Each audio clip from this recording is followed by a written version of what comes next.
Commençons par une histoire insolite, classée en B, c'est-à-dire les phénomènes probablement expliqués.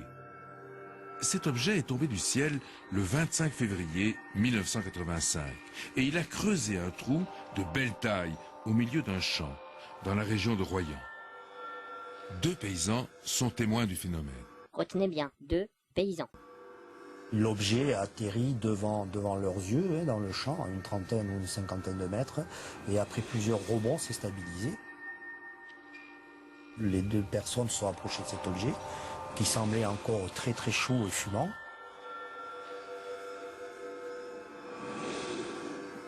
Ils se sont décidés à appeler la brigade de gendarmerie locale, qui est venue sur les lieux, et ils sont arrivés à peu près 1h30, l'objet était froid, donc ils ont pu s'en approcher. Retenez bien, brigade de gendarmerie nationale, car ça va être très important par la suite pour l'explication. Le premier aspect visuel, je dirais, de l'objet, c'était quelque chose qui ressemblait à de l'oxyde de fer, gros granuleux, sous la forme d'un cylindre, de 50 à 60 cm de long sur 15 cm de diamètre, avec aucune marque extérieure apparente. Donc cet objet a été récupéré par la brigade de gendarmerie.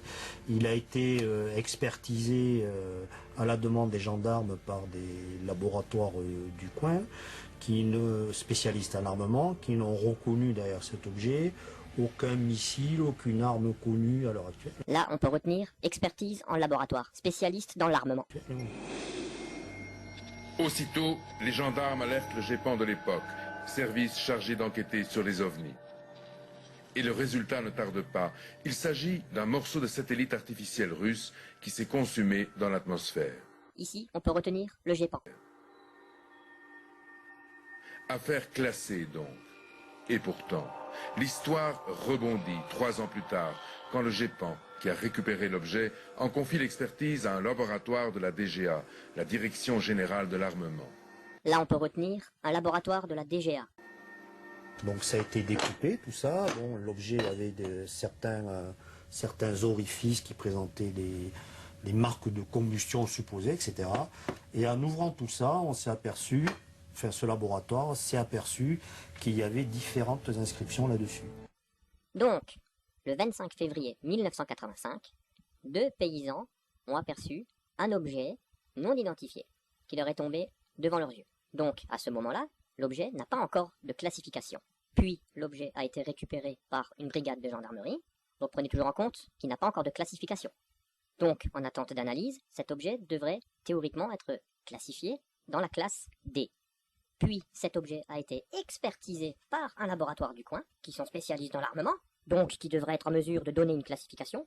Donc, ces beaux petits laborantins n'ont reconnu aucun missile ou aucun armement. Je vais pas pousser le bouchon jusqu'au vice, hein. Enfin bon, quoi, pour des experts, surtout en armement, c'est carrément lamentable.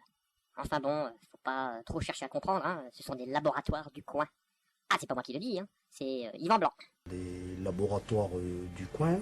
Et ces super experts de l'armement ont classé rapidement l'affaire comme étant un satellite artificiel russe. Donc un objet bien connu, catégorie A. Et donc dans la base à l'intérieur, qu'on ne pouvait pas voir au départ, on s'est aperçu qu'il y avait quelques numéros avec un insigne qui a été identifié comme l'insigne allemand du Troisième Reich, c'est-à-dire l'aigle avec la croix gammée dessous. Et là, subitement, revirement de situation, notre satellite russe se transforme par magie en un obus allemand. Là, je dis bravo les gars. Ça ne vous est même pas venu à l'idée de sonder cet objet avec des rayons X? Mais non, mais pour faire quoi? C'était un satellite, hein? C'était un satellite. Donc pas besoin de sonder la matière avec les rayons X, hein? Alors donc, l'interprétation évidemment qui a été la plus répandue immédiatement à l'époque, c'était un morceau de satellite espion allemand.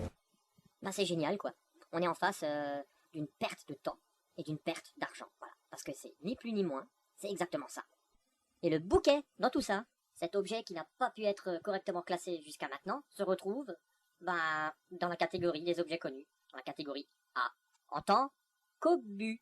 Eh oui, un obus, et en plus allemand. Donc laissez-moi vous dire une chose, si à l'époque on avait donné les moyens techniques pour pouvoir reconnaître les objets, eh bien actuellement on n'en serait pas là. Et je précise, ses moyens techniques entre de bonnes personnes. Vous voyez ce que je veux dire?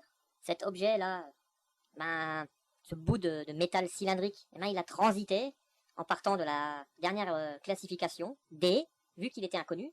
Il a fait tout le parcours jusqu'en haut pour revenir au milieu et au final pour se remettre de nouveau dans la catégorie A. Donc c'est à se demander si des fois, si l'on n'est pas en train de nous prendre pour des cons. Le terme exact, c'est obus yo-yo. Ah tiens, ça me rappelle quelque chose ça. Obus yo-yo, la la la la la la la, obus yo-yo, la la la la la la la. On m'a dit qu'il y a même un grelot.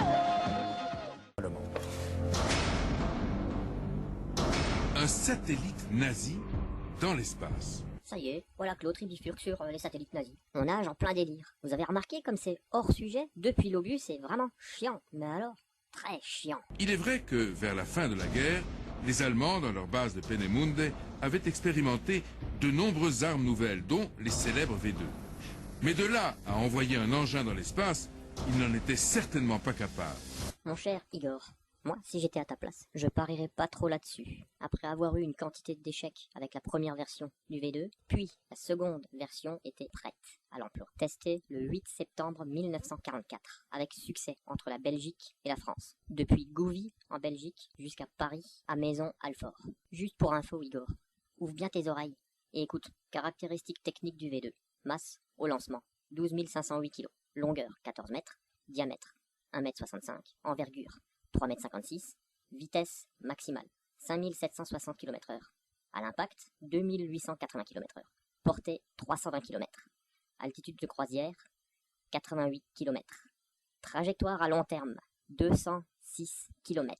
Altitude maximale si lancée à la verticale. T'as capté le message là? Toi, y en a à comprendre ce que moi je dis? Ça veut dire que le V2 peut être satellisé en orbite basse. Et à la place de la charge explosive de 750 kg, il foutait un petit satellite dedans. Voilà. Donc, si j'étais toi, je pense que j'irais de nouveau sur les bancs de l'école pour réapprendre l'histoire. Hein? Bon, pas fâché, hein? Ça peut faire la gueule, hein? Non. Chers téléspectateurs, vu le côté bien barbant de cette histoire d'obus, pour des raisons pratiques, j'ai pris l'initiative d'accélérer la vidéo. Alors intervenir le principe de raison suffisante qui consiste à éviter d'avoir recours à l'hypothèse ovni lorsqu'une explication simple peut suffire. Voici donc la solution de l'énigme. Il s'est avéré que cet objet-là était un obus effectivement datant de la fin de la Seconde Guerre mondiale, où les Allemands qui occupaient Royan, c'est la fameuse histoire de la pose de Royan, étaient coincés dans la pose de Royan par les Alliés, et en s'enfuyant, ils ont mis pas mal de munitions dans les marais alentours, les marais potterains, et on suppose que cet obus il était resté pendant toutes ces années, soit dans un marais, soit dans un endroit non accessible par les gens, et qui la combustion se serait déclenchée soit par un phénomène de choc, ou alors un effet thermique à long terme. Et donc cet objet, il serait parti de cet endroit, de ce marais, aurait eu une forme parabolique, une trajectoire parabolique, serait tombé au pied dans le champ des deux paysans, voilà, après une rebond, et donc ce qui était au départ un ovni est devenu quelque chose de tout à fait rationnel et expliqué. C'était un obus allemand de la Deuxième Guerre mondiale. Yvan Blanc nous a montré quelques pages des conférences à but pédagogique qu'il donne sur la question des observations aisément explicables, classées en A. Nuages lenticulaires, foudre en boule, rentrée atmosphérique de météorites ou de satellites artificiels, etc. Et voici un nouveau venu en France, qui fait désormais un pourcentage appréciable des rapports d'OVNI, ce sont les lanternes thaïlandaises. Ce sont des petites montgolfières en papier qui peuvent aller de 40 cm de hauteur jusqu'à très gros, jusqu'à 1 mètre si on les confectionne sur mesure, dans lesquelles on a un petit carburant qui est allumé, et c'est le principe de la montgolfière, quand l'air à l'intérieur est chaud, tout ça s'envole. Mais ce phénomène est en train de gagner l'Europe et en particulier la France. On a de plus en plus d'observations et de rapports, et ces phénomènes sont liés à des lâchers de lanternes thaïlandaises comme on voit ici sur ce film. Les gens sont toujours déçus quand on leur amène une explication un peu rationnelle de leur observation, je dirais. C'est vrai pour les lanternes thaïlandaises, mais c'est vrai également pour toutes les autres observations, je dirais. Toutes les autres observations, je dirais. Toutes les autres observations, je dirais. Toutes les autres observations, je dirais. Enfin, il y a la question immense des photos Dans ma tête, y a des